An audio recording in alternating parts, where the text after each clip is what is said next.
Yeah, I've been on LinkedIn since 2003. I knew their very first CTO, and he hired me Yeah. to map some of their very early networks because they really weren't quite sure what business model they were going into. That's So crazy story. they wanted to see what their early networks were like. Yeah, so I've been on that whole time.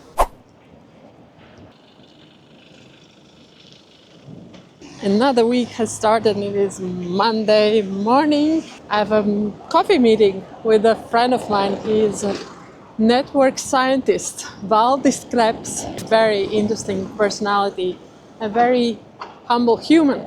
We have quite a lot of topics in common. We both love photography, we both love Latvia, we both met on LinkedIn, and Valdis is network scientist, and network means networking, connecting, connections, and this is my jam.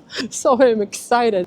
So this is one of the best ways to start your week and your Monday.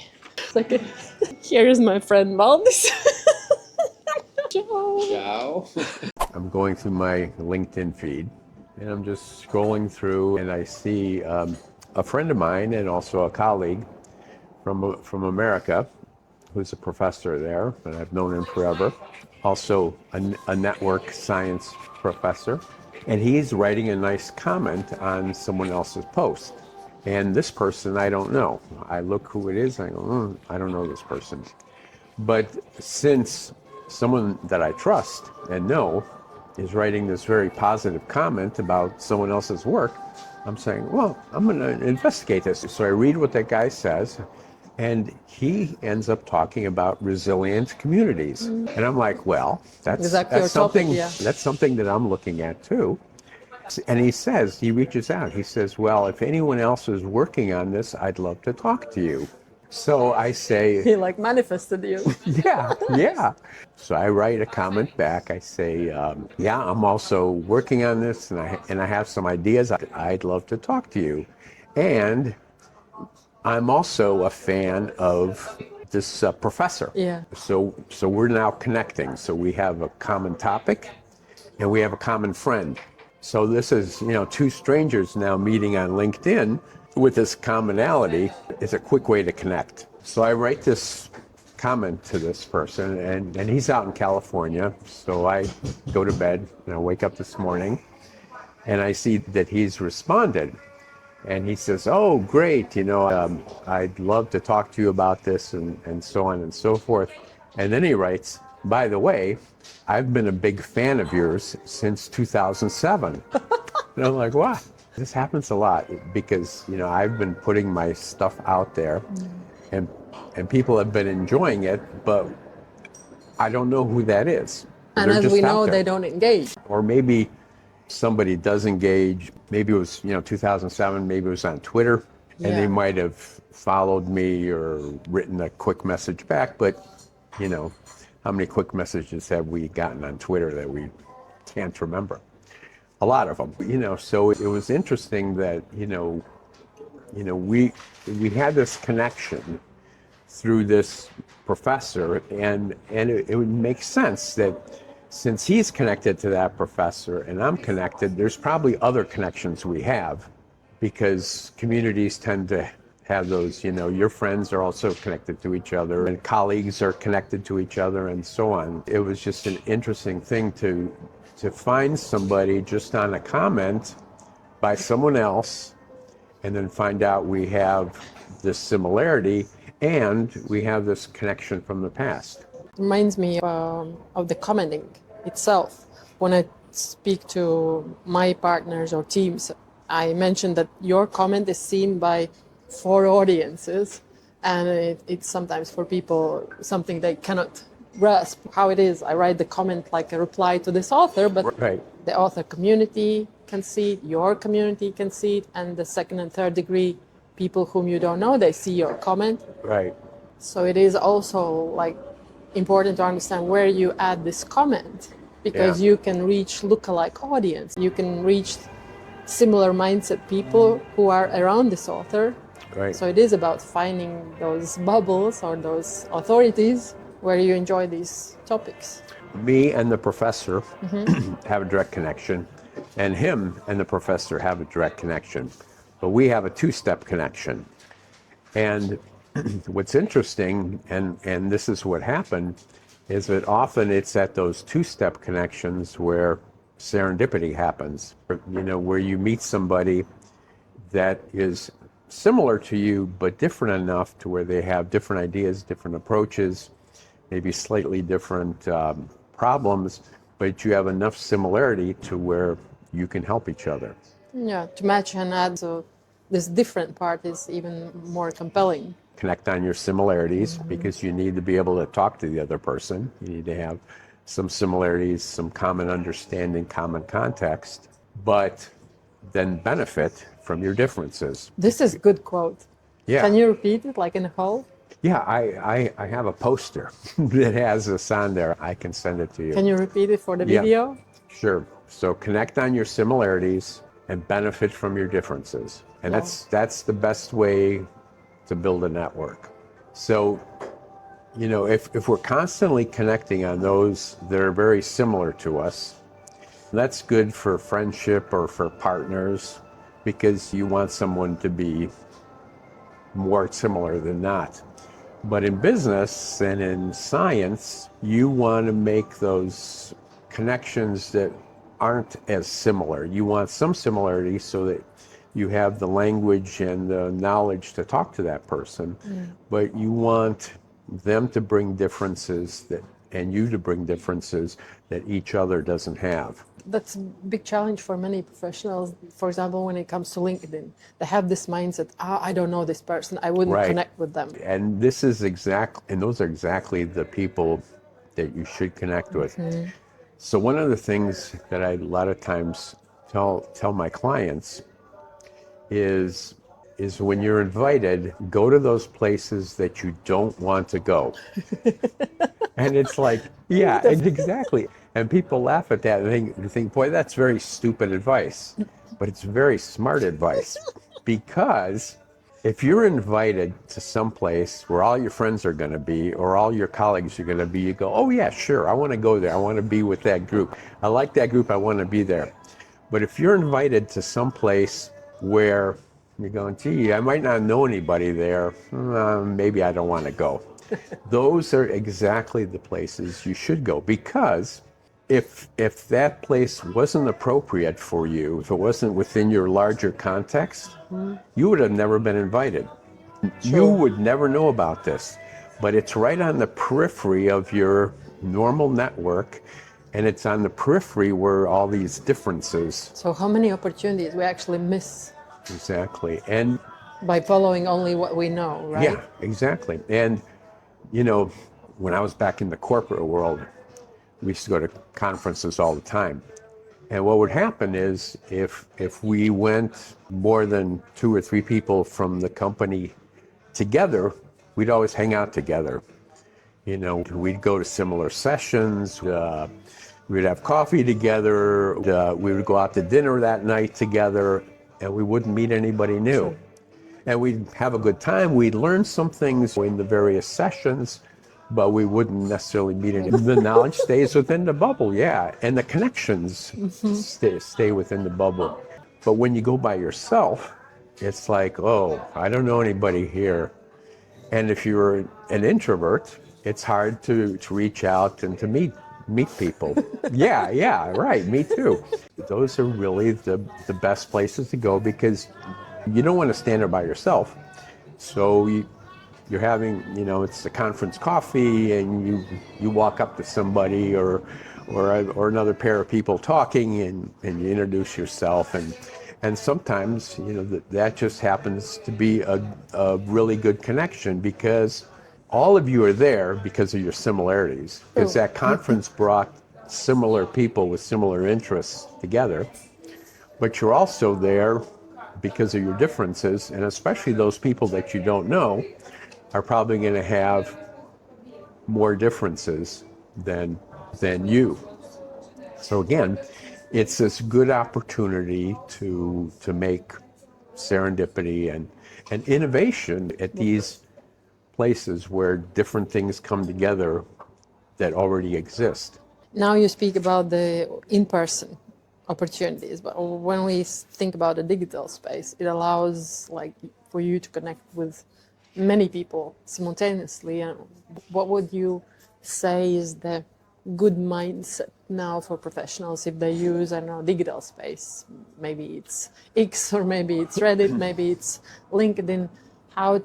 What kind of mindset would be helpful for them to build those opportunities when they enter the room, like because they are on their own, right? They don't come to the digital space with their friends or their colleagues. They are on their own. Well, I would say, like the example that I gave, respond to comments. Because if it's something that's mildly interesting or that you have some expertise in, you're going to respond. And there, you're going to say some things that might interest someone else. So here again, professor makes a comment on someone's post. I happen to read it in my feed, and I make a connection with that person, and I find out that we have these similarities, plus also this connection in the past. Let me know when it's back on. We are. I just see my vibe coding post and people engaging in comments and celebrating me. I think it's good to share in the comments. That's the way how we relate to people whom we actually don't know have the same passion or maybe same challenge. Right, because that's the whole thing is I think through comments is definitely the best way to connect on LinkedIn. I can do a post and put something out there, and if I say something interesting, I'll see that a lot of people saved it or reposted it, and that's a good thing. But nobody left a comment. But the save actually is the most important. Now on LinkedIn, it is, but it's still okay. Some stranger out there saved it, but I don't know who that stranger is. I hope soon we can see who saved our content. And that would make a difference. And it would be good to know and say, hey, if you're interested in this kind of thing, here's some more. It's so often people are challenged to see the balance where you go in the comments with strategic mind, because okay, this comment could give me some opportunities, this comment could lead me to some new eyes, and where you still keep this authentic, genuine mindset that you don't count on those potential opportunities. Like how to keep this good balance. Well, you never know. I make a lot of comments where I think I really hit upon what this person was thinking or writing about, and I don't hear anything back. Well, and that's the other thing that drives me crazy is people put something out there and they get maybe lots of comments and they never respond to them. You never responded to my comments from the yesterday post. Oh, really? Okay. I gave you 2 comments and you just skipped them. I was like, oh, okay. Sorry. No, it's like us, but, Yeah, but that's exactly reality. it. That's exactly it. Because when you make a comment, you kind of expect that person to respond that posted it. The author, that would be normal. Yeah. But sometimes you also, expect other people to respond too. Expectation leads to disappointment. Yeah, that's right. So a lot of times, but you expect at least the author to. So when I post something and somebody responds, I try to always respond, as best as I could. If they just post great post or real interesting, how do you respond to that? You can't respond to that. But if somebody expresses themselves in their comment, then I feel I need to respond to that. Actually, this is what you mentioned about the personal touch and personal human presence is what LinkedIn now is telling us in terms of the quality of comments, that they're gonna track all those AI generated comments without the personal experience, the personal point. And then they're gonna, or they warn you or something, but in general, their plan is to eliminate those profiles, like ban those profiles who are generating AI comments without the personal experience. Because last year they added this 360 brew, and from its perspective, it's looking for the context, and you cannot get context when it's AI generated, Right, because it's like right. Googled. Exactly. But for the context, you need the human's presence. It's too generic, right? When Yeah. it's AI generated. I think comments are definitely the way to make connections. But Valdis, you have lived the huge part of your life in US.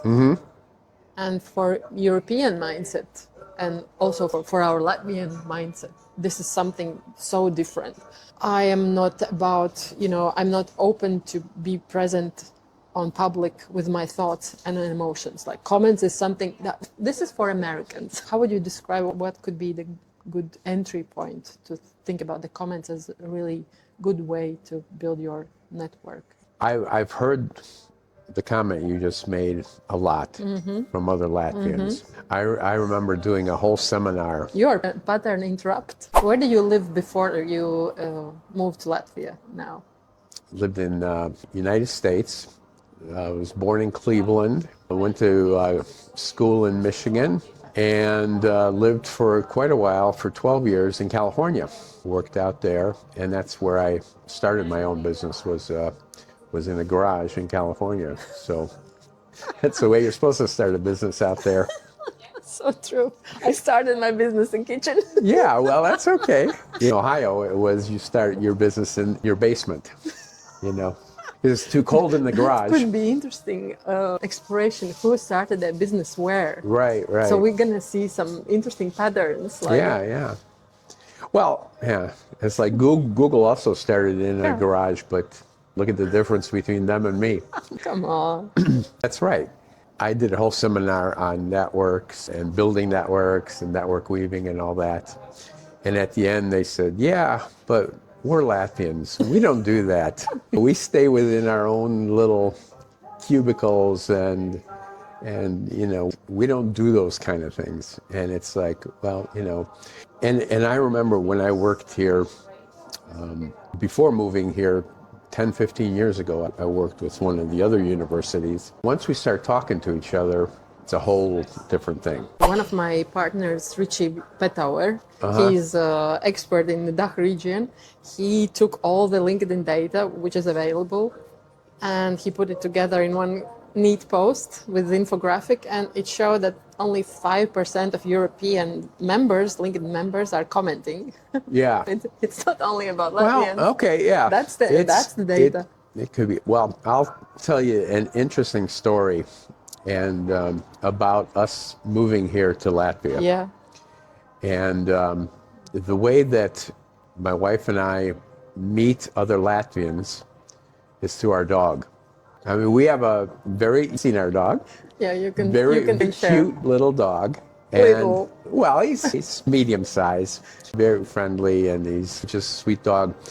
And wherever we go, people just want to know about the dog, want to talk about the dog, want to take the dog's picture. We start talking to them, and and it's just amazing. We can have a half-hour conversation with total strangers that starts about the dog and ends up being about Latvia and the world and everything else. That is the best, that dog is the best icebreaker in starting conversations.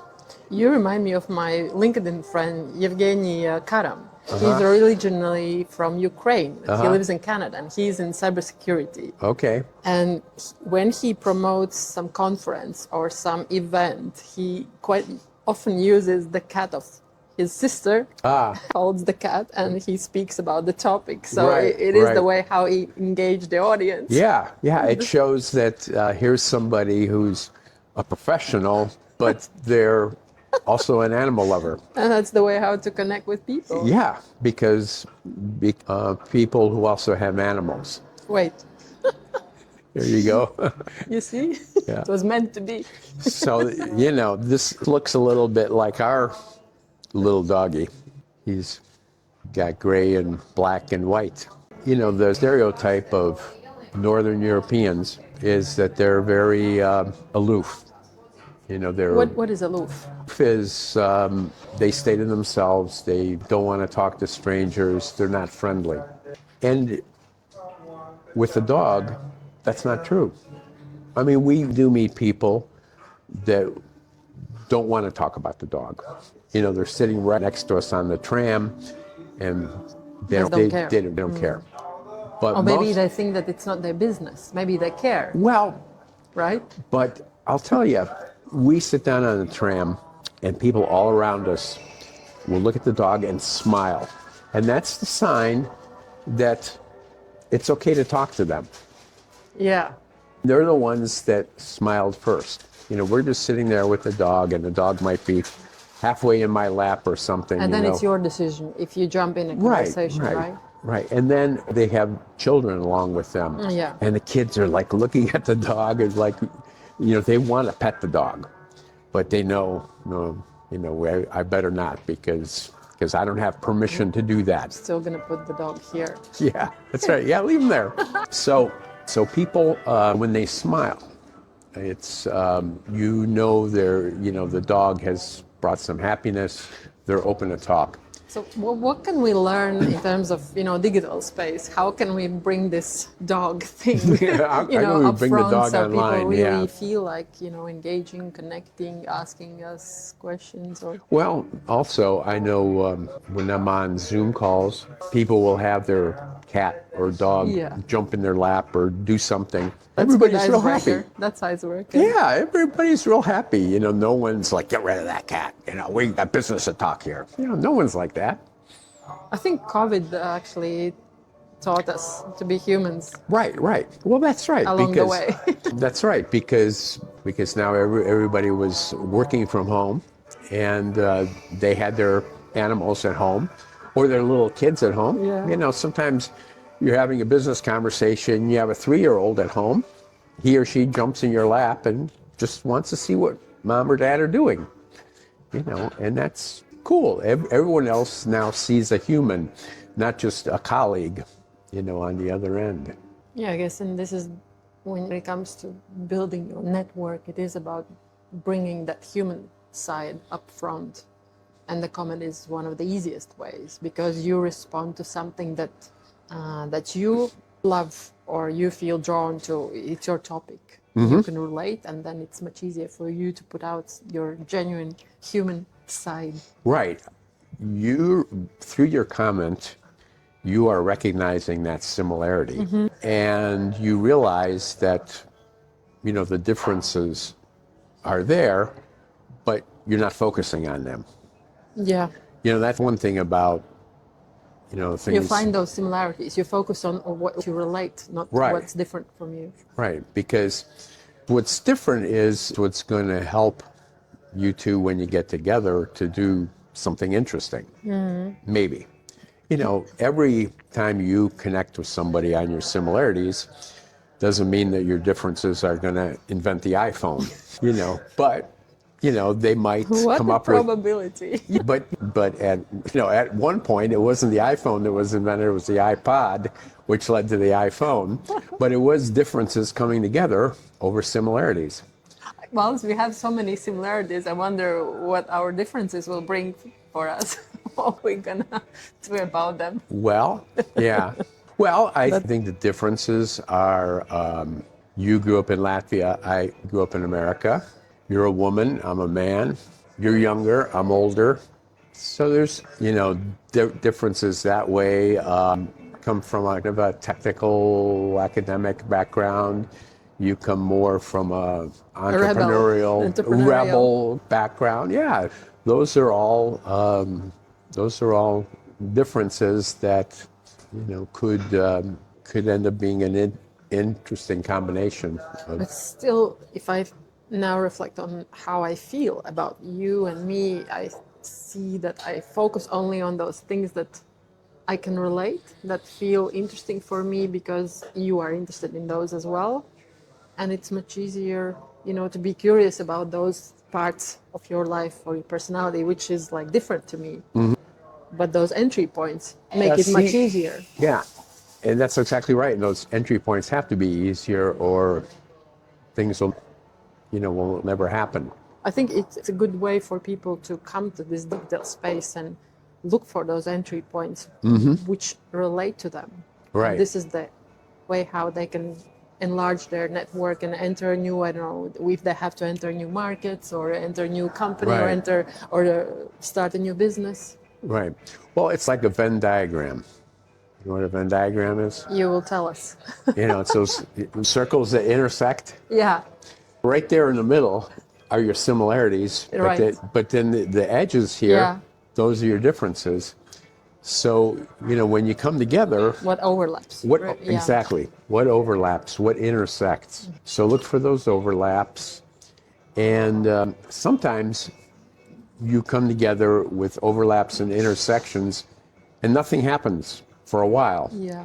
And then all of a sudden, 3 years later, you go, oh, that person that I was talking to about this is what we need right now. And you contact the person again, and something that's our new, case too. new We've seen happens. each other on LinkedIn for a while, but we Yeah. didn't engage, didn't interact. Yeah, very lightly until we met in person at the university. Yeah, and then we saw that we have more similarities, like humans, Exactly, more exactly. passions for photography, for Photography, example, right. Latvia, nature, Right, right, and right. so on. Yeah, yeah. And then, see, the other thing too is that maybe with videos it's a little different, but you can't really see the true person a lot of times online, because one of your big attributes is your energy. And when you meet you in person, that energy is obvious and people like it. But can you feel it online? Now I can, because I know you and Now I've it met you in makes person. sense. But before, maybe it's not that obvious. And again, with the video, you can express that maybe better. Especially, for example, the LinkedIn platform, if we take it as an example, it becomes even more practical, more helpful. So I feel that I present there with less personal content. So it's less opportunity for me to express my rebel side, my personal stories, because I know it's not as helpful as some practical, approach or case study or mindset. So I put myself even less, and Yeah. just only with the video. That's the only way how I can show my energy, like you say. Who you are, yeah. But I'll tell you, your rebel side, there's a lot of people that I know that are on LinkedIn that have a rebel side, They including are. me. Yeah, you are. And so we like to see that, so that, again, expressing your rebel side is a way to Connect. show who you are and to connect with someone else who feels the same way. But tell me, now let's go back to data again. For example, are we based on the algorithm research done by Richard van der Blom, or we based on the data that Richie gave us, is that 1% of professionals in Europe, I mean European members of LinkedIn, are active with their content at least once in a month. How can you help others to feel your rebel side if you post once in a month? And that's only 1% of the members. Imagine how can you build relationships or even give a chance for others to feel you or just to know you exist if this frequency is sporadic, fragmented. Yeah.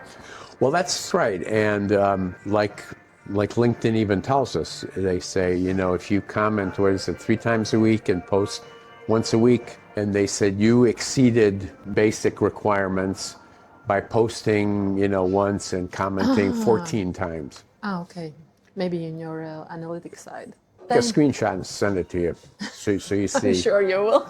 I think it's the same in real life. Less you engage with other people, how can you expect them to build some bond with you? Right. At least minimum, like care, curiosity, some DM or a message or a voice note or some coffee time to time. Yeah, I've been on LinkedIn since 2003. I knew their very first CTO, and he hired me to map some of their very early networks, because they really weren't quite sure what business model they were going into. That's so crazy they wanted, story. they wanted to see what their early networks were like. Who are these people? Are they connecting in various ways? Are they all just in little groups and not connected to each other, and so on? So I've been on that whole time. How do you And feel about like yourself when you saw they developing these network strategies, and how do you feel like a user now? Does it help you? Does it make you happy? Does it support you? well, I knew this person. I had worked with him before on it. So I felt confident what he was doing, kind of what they were doing. But again, they weren't 100% sure of which direction they were going. You know, they knew they wanted to have a business network, business-oriented network, but they weren't sure, whether it was going to focus on jobs or on sharing information or what it was going to be. I think it was in response to what Richard had posted a couple weeks ago or a week ago. You mean Richard Vanderblom? Yeah, yeah.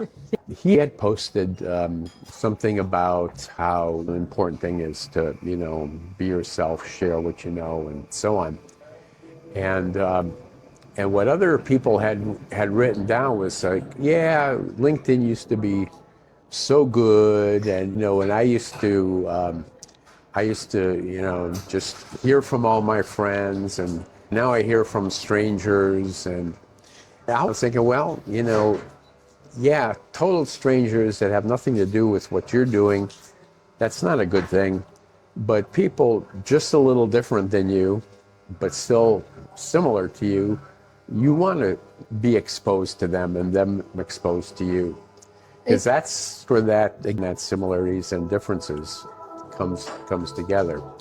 Because if it's just, an echo chamber of you hearing everything from your friends and your friends going, oh yeah, wonderful post, how are you, that's, after a while, that's not very useful. And I think LinkedIn is trying to be useful. It's not just a place to go and feel warm fuzzies.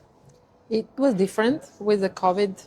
All the social platforms tuned their algorithms for us to be more engaged with our communities. It was more network based. But now it's more context based since the 360 brew arrived last year. So it's not anymore about whom do you know, but what do you know. Right. And the platforms, AI is looking for this context to connect with you with the like-minded people. So it might give people the feeling that I don't see anything anymore from my community. Right. But platform actually supporting you to reach and be reached by people who care for the same topic. I think that's a good thing. It's a good thing. It's more business oriented. Exactly, and to be that context oriented. So I'm going to meet people that have some kind of interest in networks. But it gives a new challenge for professionals. We used to posts that shared our emotions, our experiences, and all our colleagues and friends were happy and engaging in with likes and comments. Right. And now it's not Facebook. Now we should focus on how can I contextually be useful for my community who really care about my topic. Yeah. So it puts us in a more work mode. Yeah. To be more mindful, and that is the clash where people don't enjoy it because they have to work more on their content quality. That's a different approach. But we all have, we have different contexts. Like, my main context is networks, people networks. Then once in a while, I'll post a photograph, and that is again just more of, this is what I do in my free time, and this is who I also am, not just this network geek. That's a good point that you brought up about posting also your personal side, because for many professionals, it's like a super strict area they don't want to enter. They don't see this need or benefit of showing themselves because they think I'm just representative of this company and that's it. Yeah. Well, see, and that's part of the benefit of being out on your own is you don't care about that stuff. I don't care what the company PR person says because I'm the company PR person and I say it's fine. And if you don't like looking at my photographs, then scroll on by, Next post will probably be about networks or about business or something. And it's very interesting. So many professionals, even those who are in the business, who have their own business or their own service expertise, they somehow relate themselves only to the business, and they Yeah. don't see all the other cuts. I call it like a diamond. Yeah. They just see this one frontal facade. They don't Yeah. imagine that there are so many other cuts you can show and allow other people to relate to you. And those could be those actually doors or windows, how the people will come to you and find about your business. Right, right. So that's, yeah, and you see, and also a lot of people look at their business in a certain way, you know. This is our product, this is our service, and this is how we execute it. When I look at what I do and why I was happy doing what I was doing for 30 years is I always, I always based what I did on networks, but I was open to working on all sorts of projects. I said, do you realize that what you're talking about here is what these complexity science people are talking about over here? And it's the same thing. He goes, yeah, I've heard about that guy you mentioned, but I never really looked into it. I said, you really should look at me. He said, because the sociology and the physics You saw the really, pattern, yeah, and you really put them line up. together. Yeah. So that's it. So my suti states, read this book. It explains all about it, and I found it very, very useful. And I really see where the two sciences come together. It doesn't always work. I could connect two people up, and it's like, I think, this is why you two should connect, because it's in this.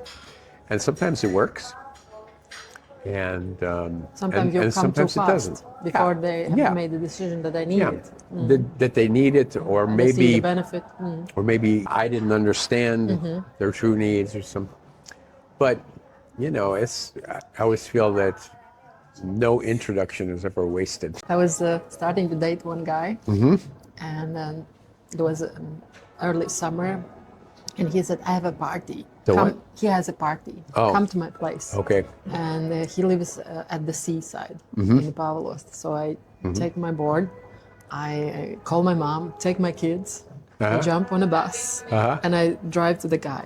And then while I'm driving in a bus, it takes 3-hour road. Oh, And wow. I'm having those chats with the guy, but also with my friend, who is a lady. She lives 2 houses next to that guy, and she says, lucky you have this guy and you have this party. I say, okay, sure, you can come to this place with me, I'm the good friend. Yeah. And when I come to this town, I pick my friend, so we go to that guy's house. Party starts to go on, everybody drinks alcohol. Eva, boring girl, goes to sleep.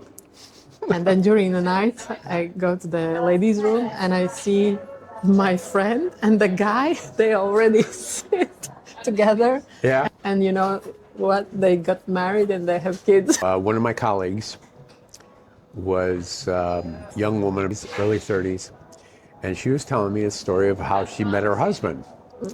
And she said a friend of hers was always into doing these parties where she would bring together men that weren't married and women that weren't married.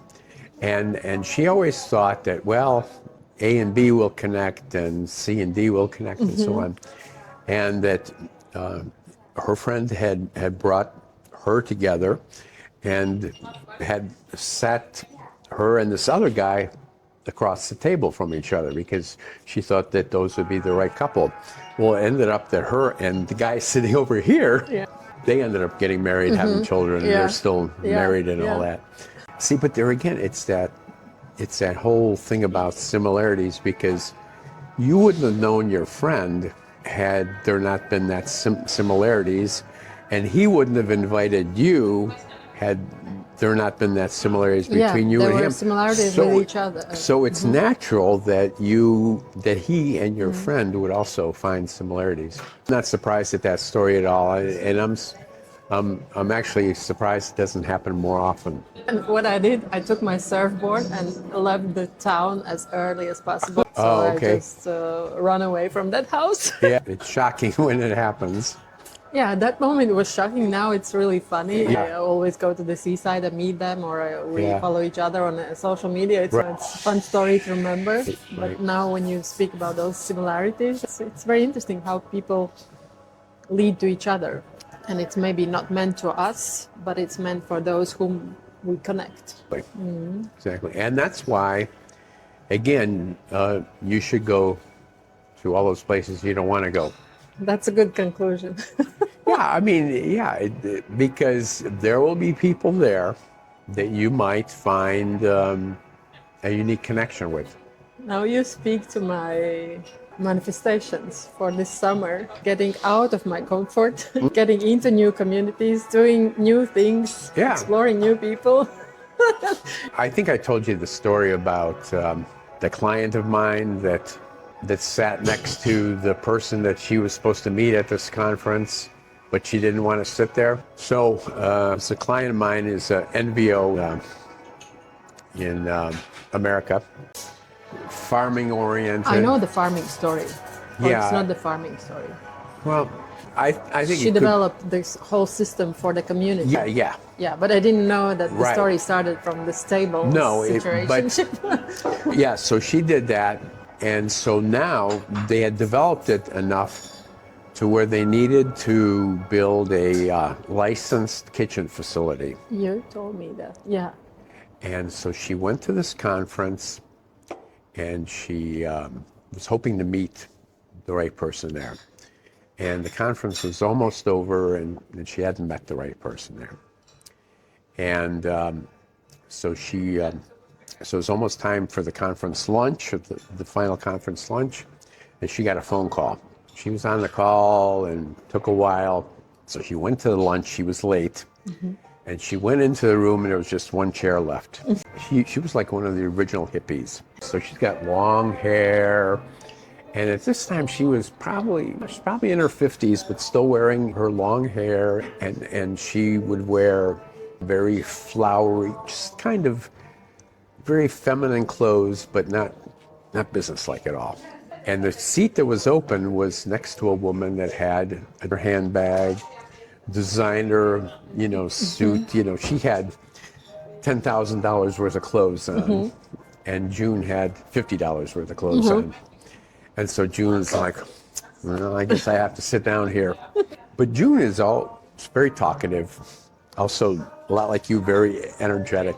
So she starts talking to this person, and it turns out that this person was the national expert on how to do these licensed kitchen facilities in rural areas. Match made in heaven. Match made in heaven. So they started working together. AceNet, the organization that June ran, built this kitchen facility. Things just really exploded from there, because now the people that had been making all these homemade things could do it in a licensed kitchen facility and sell it to markets. Yeah. And again, June had to go where she didn't want to go. No. She had to sit next to this. That's the theme of this week's vlog. Go where you want to go. That's right. Go where you And there will be match made in heaven. Well, yeah, it could be. Not always. Yeah. It could have been just an interesting conversation, but it's kind of a yes man approach, right? I have one more story for you. how I got my own business started. So I'm in California. I'm working for Toyota. And I'm working as an HR systems manager. So I'm the HR data guy.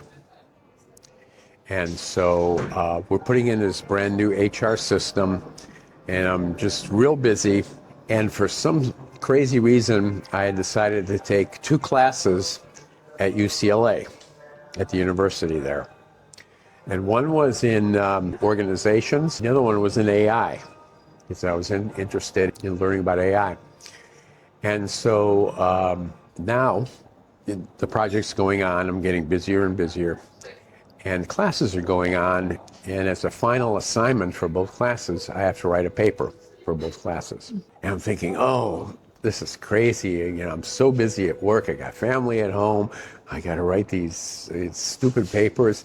Boy, it'd be so nice if I could write one paper and turn it in for both classes. But how do you combine organizations and AI? I didn't know. Meanwhile, while all this is happening, I have a guy calling me saying, hey, I'm going to be in Los Angeles, and we have this great HR software. Do you know what succession planning is? Not really. Okay, succession planning is where a large company looks at all their executives and says, when this person either leaves or dies or retires, these that's a the plan plan. of Okay, yeah. of these are the people that will succeed Yeah. him or her. Yeah. And so he says, we got this great software, this great succession planning software, and would I'd like to come out and show it to you. And I said, no. I said, we're just putting in our first big HR system. I said, we'll be ready for something like that in about 2 or 3 years. But he kept calling me. And he says, well, I'm going to be in Los Angeles anyway. I'm going to be visiting, down the road. And after I'm done with them, I have like 4 or 5 hours before I need to go to the airport. Why don't I just stop by and show you? I'm like, no. I'm just too busy. No. Finally, I say, okay, come and show us, but I'm not promising you anything. Like I said, if you want to come and practice your spiel and show us, then fine. It already sounds like a movie. Well, so it gets better. So he comes and he does his presentation, and everyone's like, "Oh yeah, this is a really good idea." And the VP, president of HR, says, "Yeah, give us a call in a couple of years because we'll be ready to do that." And I kind of look at him, I say, "See, I told you," but But I developed a little camaraderie with him because we had all these phone calls, and he's packing up all his stuff, getting ready to go to the airport, and I'm putting him out, and we're just chatting, talking about, well, how did you get into the HR software business, and asked me how did I get into HR systems, and I finally say to him, I say, what I'm trying to do is I'm trying to figure out how to model organizations on a computer, because I was thinking of, how do I do this network stuff on my Macintosh then? And he goes, oh, someone's already doing that. And he reaches into his briefcase and he brings out the New York Times, and he goes, look, and he shows me this article about this company that's been doing these network maps of organizations. I take one look at the article, and I now know exactly how to turn in one paper to both classes. I'm going to write about how to analyze organizations with the AI I've just, and write paper, turn it into both classes, and there's my business idea. If they're doing it, then I can do it too. And you needed the guy to show up in your office, right? Yeah, the guy that I kept pushing away. No, I don't want to talk to you. I don't want to talk to you. Leave me alone. And it doesn't work all the time. But there are times when it's just magical. So you have to be open to it. And if it doesn't work, it doesn't work. When it comes from you with this life experience, it makes sense. But so many people are with this fixed mindset. Right. How can you knock to their consciousness so they make it like doors open to listen to other probability that it might help. More technical for the AI class and a little more business version for the organization class. It was basically the same paper because I had gotten data from all my colleagues in HR and all, drawn the map and all that. And I sent it off to some people that I thought it would be interesting to see what they thought. So I sent it off to this very well-known consultant, kind of world-famous management consultant at the time. I thought, I'll send it off to him, and he probably won't respond, and that's okay. I sent it off to him, and about a month later, a little more, I get a little note back. That was a very interesting idea. Thank you for sharing it with me. Signed, Peter Drucker. Peter Drucker? Yeah. You know who Peter Drucker is? Come on. Okay. Your courage. And I thought I'll send it off to him, and he, and sent back this little list. And I thought, wow, if he likes it, there must be something, to this whole idea. You chose best focus group. Yeah. That's your idea? That's right. That's right. And then I sent it off to another person who was really active in startups in Silicon Valley. and put out this regular newsletter. Her name is Esther Dyson. I wouldn't know her. I don't know everybody. Yeah. Well, I still have so she put out this regular newsletter that's like, back then, this is in the early 90s, it was $1,000 a year to subscribe to her newsletter. So today it would be like 10,000 or something. So very exclusive. And I said this to her, and she shared it with her editor that edits her newsletter, and they asked me to write an issue for them. So I wrote a whole issue about networks for this, and this is the kind of newsletter that went to, Bill Gates and all those kind of people. Of all this, what I hear, you've practiced a lot of experimenting and doing before thinking. Not overthinking in some early of your ideas of testing things. Well, this is yeah, what I always many tested. professionals. I always You tested. tested, but still Experimented. You experimented a lot. You didn't do overthinking. You let it test and see. Right. I think this is what many humans should. So I was very influenced early on by complex adaptive systems. Organizations are complex adaptive systems. The economy, society, many interacting pieces. You're not quite sure what you're going to get, but how these things interact, other things emerge. Like groups and ideas and trends. And so there's a scientist, his name's Stuart Kaufman. He came up with this concept called the adjacent possible. So it's all the things around you that haven't been connected yet, but that are available, and that you can connect various ways to do something new. So all the way back to Apple now. Apple decided to build this iPod. Did you ever have an iPod? I was A little for music the music player? Yeah, a music player. I had it. Yeah. And they weren't quite sure, how that would, because they were computers and printers and monitors and things like that went with computers, never did a music player. But what they did, they ended up finding those people around them that knew how to do all these different things that they didn't know how to do. And they brought them together, they created the iPod. The same team then went on to create the iPhone. And the iPhone that's basically the biggest product that Apple has. So again, just looking at what was around them, who had the knowledge, can we bring them together to do this thing and do it right, was, that concept of adjacent possible. So that's another reason why it's good to, expand your network and know as many different people. But I do want to know people that are somehow interested or knowledgeable about networks in any country in the world, no matter where they are. People that go to conferences should go by themselves and not hang out with people that they already know. Should go to conferences to meet new people. Now you go back to that topic. Yeah. What a conference is, it brings together all that adjacent possible. Yeah. Brings together all those people that think like you, that, well, maybe not exactly think like you, but to think about similar things that you do, have different perspectives on it, and then, that's a need to meet and make those kind of combinations. And what was interesting, what Toyota does in Japan, but they did it in America too, is they would force people to build these networks. And what that was like is that, let's say we hire Eva to be HR person in Riga. Well, you'll work as an HR person for 6 months to a year, and then I'll say, okay, Eva, it's time for you to go to marketing.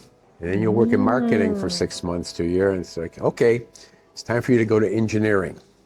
And you'll go to all these major functions, and not only will you learn the business better, but guess what? Each place has new people that you'll connect to. And so when you are now with the company for 10 years, and some manager up here. You will know engineers, you'll know marketing people, you'll know HR people, you'll know what they do, but you'll also know those people that you worked with. How do you think, what is the value that they saw in this system already back then? Why they did that?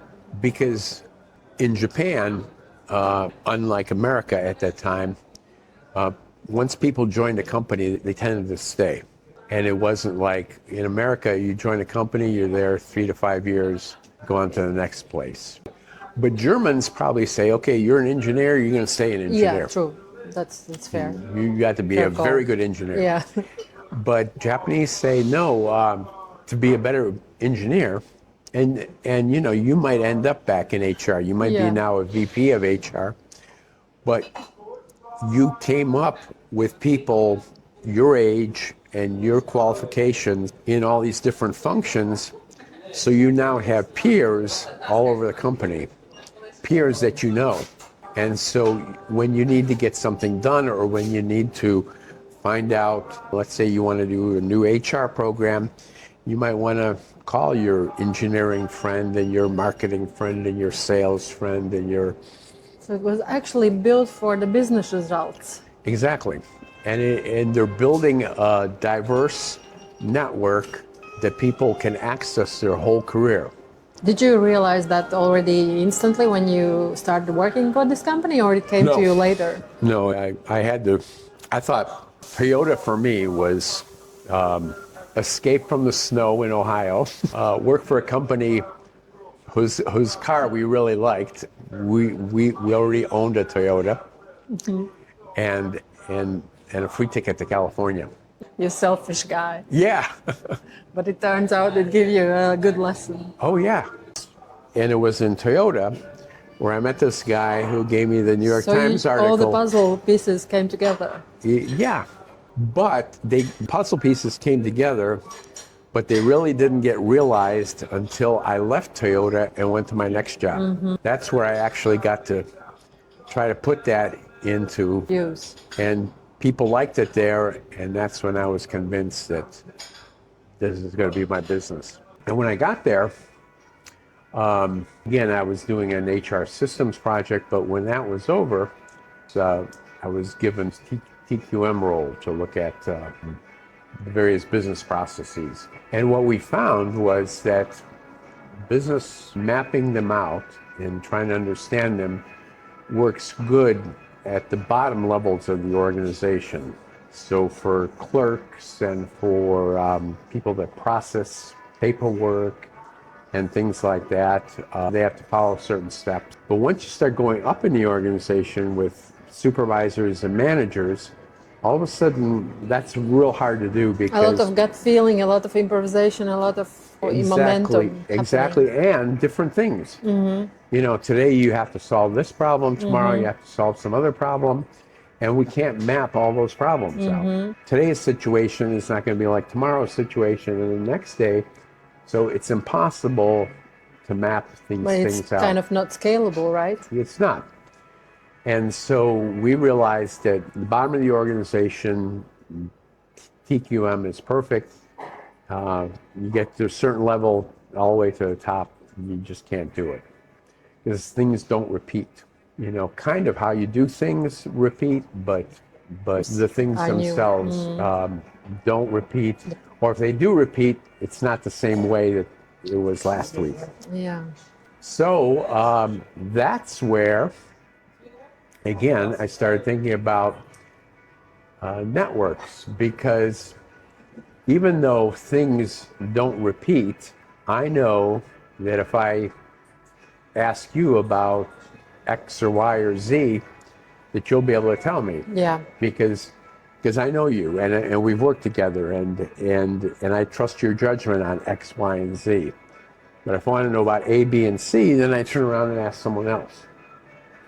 Because So it made sense to know the expertise of each of the people. yeah, so put it together. instead of mapping out the process, it made sense to map out the people. Because who trusts whom? And that works for managers all the way up to the top of the executives. And this is how decisions are made. Yeah. They know, say if you are a leader, you're quite a lonely person. You don't have many people to trust. well, yeah, and you know who you You can know, trust. yeah, Well, you have to. you know whom to go for the specific answers. Right, right. That's how And we got. again, networks, right? So that's how we got from Kaizen to networks. Kaizen works down here, networks work up here. And the higher you go, the less networks work within the organization. They have to start working between organizations now. So all the C-level people, their networks aren't necessarily in the organization. Some of them are, but a lot of them are to other people in the industry. So that makes sense when we look at the digital networks. It depends on your goals. If you're looking still on the goals within your room, then maybe you can, live without knowing new people. But if you have goals for your startup, your business, your career, you have to go out and meet new people. Right, and a successful network for an accountant working in the finance department or in accounts receivable or in payroll or whatever is different than for the CFO. They're both financial people, but he or she down here is just worried about the local connections. Up here, they have to worry about the connections across the company and to outside And entities, stakeholders. to auditors and to all sorts of things. And that makes really sense when I meet teams and there are different people from different responsibilities. And most often there are people who say, why I need to build network, I'm already good. But then there are a couple of people in the team who really understand why they need this network building as an element within. Or that person gets promoted and they're happy they're promoted, but they keep their network Small. down here, the way it was when they were just a beginner. They keep it local and small, yes, rather than start to expand it. As you get promoted, you need to adapt your networks to the new job. Yeah. And start looking also at what are the networks for the next job. Like evergreen process, right? It is. If you are open to growing, right? Yeah. It grows together with your goals. People have got to want to do it. Yeah. I think I started telling you I had this talk with a consultant friend of mine where I said, as an outsider, you cannot change an organization. Then he asked me, he said, well, what do you sell? What's your value added? So my value added is that I make my clients into network thinkers. They think in networks now. They think, why is this happening? Well, let me see. What's Only what's when a it's network? relevant for their goals. It will click when you touch their goals. Yeah, it's getting people out of the hierarchical thinking and out of the process thinking and into a network thinking. So again, Very interesting perspective. yeah, Where we got ourselves in. yeah. Now I see why there's this big difference, big gap between two people in a room. Why one really understands and why it doesn't ring a bell. Why networks? Why I need networks? You Right. cannot put accountant and CFO in one room and speak about the same topic. They have Right. different perspective. Yeah, and you see, the other thing too that hurts this whole approach is that there's the concept of networks and there's the concept of networking. Yeah.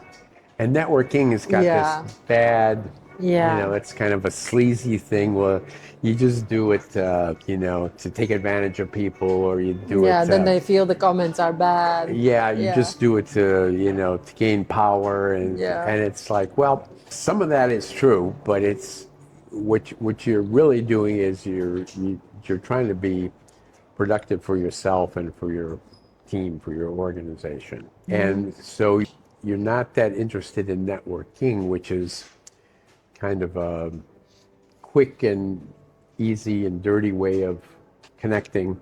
Transactional. Transactional. Yeah. There you go. That's whereas you're much more relational, long-term. You Sustainable marathon type of thing. Yeah, you mindset. care about the people that you're connected with, and they care about you, and then there's natural results from that. When people care about each other and they do something together, it's much more different than piece of transaction. I'm at the phase of my career now where I've kind of done. You can be done. Yeah, I've done a lot of things, and I'm You real don't happy have to with do them. more. Yeah, I want to share with others. I want to, give Yeah, away my knowledge. it's And good about the legacy that you let it go, let yeah, it live. because I think I've learned a lot of valuable lessons that could be worthwhile to others. And again, just getting, people to think in networks, Yeah, yeah. I think is such a big step. And instead of thinking in a way that just, is more the way we're used to thinking. You remind me of my mom. She also says, I've lived so colorful life. It's not that I want to stop, Yeah, and yeah, I don't want to do more for someone else. I yeah. want to enjoy the process. What I'm doing now feels similar vibe from you. I completely understand you. You don't Yeah. have to, Okay. jump in any train and rush things and get something. All this, we will have a transcript from this video, Oh, okay. which is great for you. Maybe you will decide to do some blog or newsletter. Yeah. I have to figure out what I want to do with all those stories. So the stories, when shared online in digital space with other people, through the communities, through the Yeah. events, through some podcasts, through some interviews, Right. this is the way how you reach those commonalities among different Right, bubbles. right. And then they get curious. There's a book. And also, one thing I found with like my website and with blogs is that things change. I might blog something today, and 2 weeks from now, I might realize that what I said 2 weeks ago isn't quite true. Yeah, but let it go. Well, or I can go back and I can fix it. Of course, the SEO enjoys if you fix something. Yeah, I can say, okay, with new experience now, here's another perspective. You can always work with 5 blocks and you are on on the horse. Yeah, but the problem with a book is you can't do that. No, you can. And the thing with a book is you can't just write a book and just say, okay, there's my book.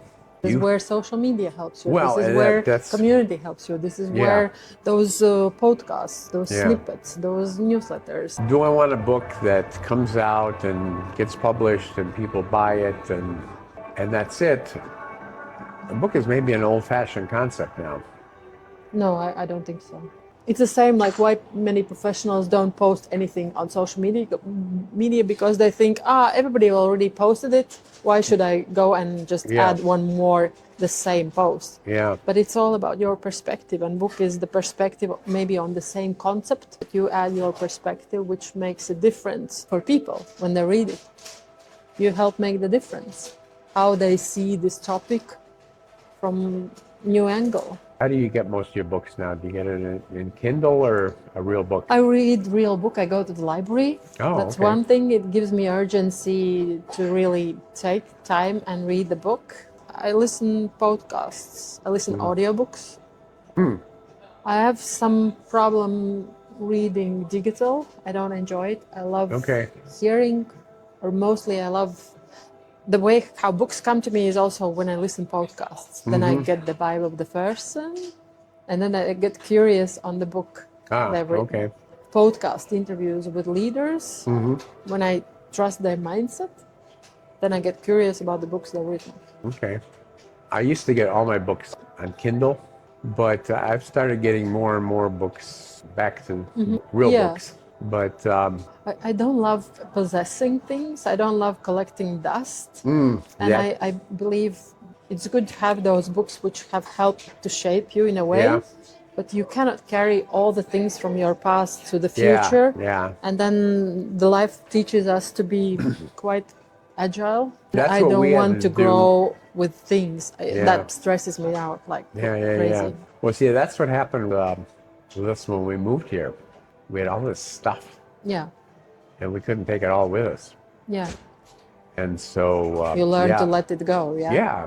I probably got rid of 80% of my books. Yeah. Do you miss them? No, not really.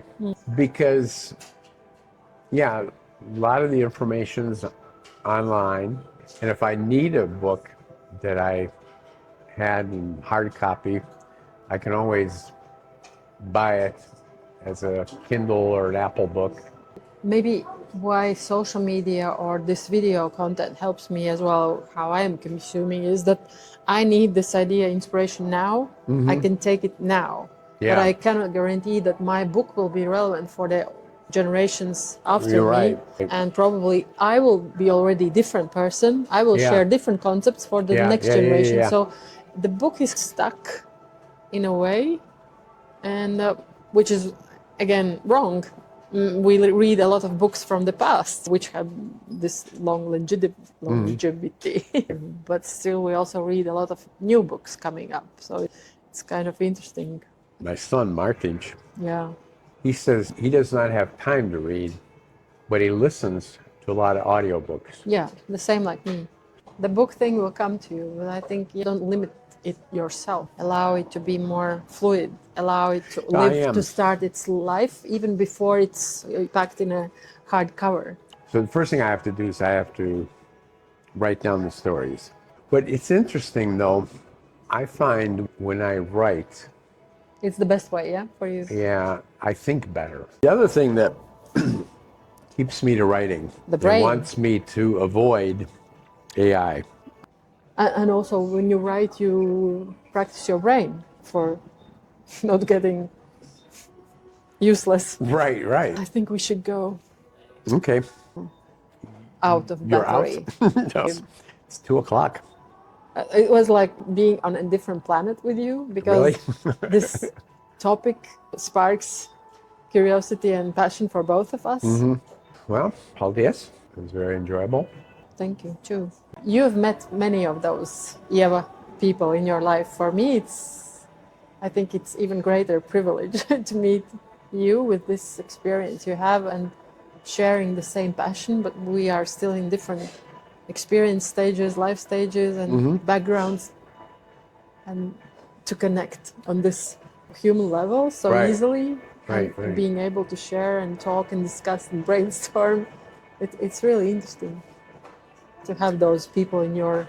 No, it is, and it's yeah, to find the right people to do that with is yeah, it doesn't happen easily. Yeah. Because sometimes you talk to some people about certain things and there's no real connection, and other times you talk to people about the same things and there's a lot of excitement. There's a lot of, But it's what about interesting this? what What about kind of that? gifts we are given, right?